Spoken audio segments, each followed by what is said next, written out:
ಸದ್ಯಕ್ಕೆ ಈಗ ನಿಮಗೆ ಹೋಗಿ ಬರೋಕ್ಕೆ ಇರ್ತಕ್ಕಂಥ ಒಂದು 4-5 ಜಾಗ ಅಂತಂದರೆ ಅದರಲ್ಲೊಂದು ತಿರುಪತಿ ಬೆಟ್ಟನೂ ಒಂದೇ. ಆ ತಿರುಪತಿಗೆ ಹೋಗಿ ಲಾಡು ತಂದಿದ್ದು ಯಾರೂ ತಲೆಗೆ ಹಾಕ್ಕೊಂಡಿಲ್ಲ. ಆ ಬೆಟ್ಟ ಉಳಿದಿರೋದ್ರಿಂದ ಹೋಗ್ತಾ ಇದ್ದೀವಿ. ಆ ಬೆಟ್ಟ ಇಲ್ಲ ಅಂದಿದ್ರೆ ನಾವು ಏನು ಮಾಡ್ತಾಯಿದ್ವಿ ಅವಾಗ? ನೆಲಸಮ, ಪ್ರಕೃತಿನೂ ಇಲ್ಲ, ಪ್ರಕೃತಿ ವಿಕೋಪಗಳು ಜಾಸ್ತಿ ಆಗುತ್ತೆ. ಭೂಮಿಯ ಫಾರ್ಮೇಷನ್ ಎಷ್ಟು ಚೆನ್ನಾಗಾಗಿದೆ ಅಂತಂದರೆ ಪ್ರಕೃತಿಗೆ ಬೇಕಾಗಿರ್ತಕ್ಕಂಥ ಫಾರ್ಮೇಷನ್ನೇ ಭೂಮಿ ಮೇಲೆ ಆಗಿರ್ತಕ್ಕಂಥದ್ದು. ಆ ಫಾರ್ಮೇಷನ್ ಮೇಲೇ ಮಳೆ, ಚಳಿ, ಗಾಳಿ, ಸೆಕೆ ಎಲ್ಲ ಬರ್ತಕ್ಕಂಥದ್ದು ಆ ಫಾರ್ಮೇಷನಲ್ಲೇ. ಹಾಗೆ ನಾನು ಏನಕ್ಕೆ ಜ್ಯೋತಿಷ್ಯದ ಬುಕ್ ಕೂಡ ಅದನ್ನು ಆ್ಯಡ್ ಮಾಡ್ತಾಯಿದ್ದೀನಿ ಅಂದರೆ ಇವೆಲ್ಲದರ ಎಫೆಕ್ಟು ಗ್ರಹಗಳಿಂದ ಹೇಗೆ ಬರ್ತಾಯಿದೆ ನಮಗೆ ಪ್ರಚಲಿತ ಆಗ್ತಾಯಿದೆ, ಅದೇ ಥರನೇ ಪ್ರಕೃತಿಲಿರ್ತಕ್ಕಂಥ ಎಫೆಕ್ಟು ನಮ್ಗೆ ಆಗೇ ಆಗುತ್ತೆ. ಎರಡನ್ನೂ ಸೇಮ್.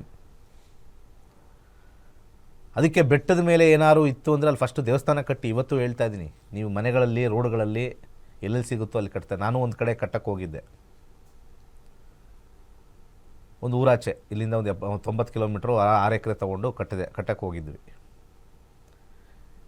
ಕಟ್ಟಿ ಬಂಡವಾಳ ಹಾಕುವಷ್ಟಕ್ಕೆ, ಇನ್ನೇನು ಬರೋಷ್ಟಕ್ಕೆ ಅಲ್ಲಿ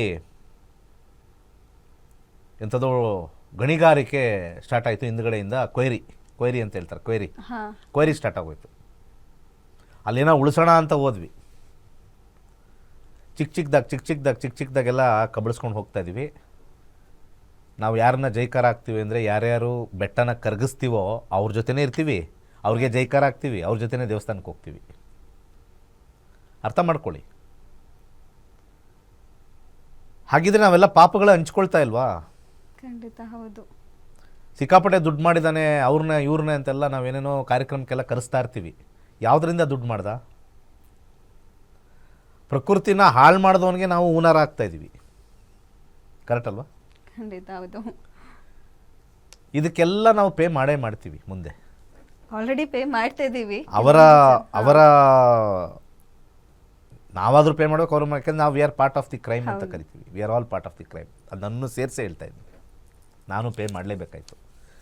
ಸೊ ಇಲ್ಲಿ ಗೋವರ್ಧನ ಪೂಜೆ, ಗೋವರ್ಧನಗಿರಿ ಪ್ರಕೃತಿಯನ್ನು ಕಾಪಾಡಲಿಕ್ಕೆ ಮಾತ್ರನೇ.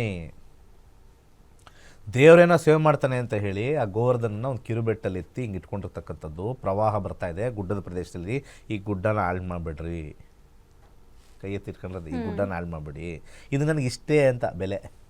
ದೇವರಿಗೆ ಅದೆಷ್ಟ್ರಿ ಅಂದರೆ ಇಷ್ಟೇ, ಕಿರುಬೆರಳು ಅಷ್ಟು ಅಂತ.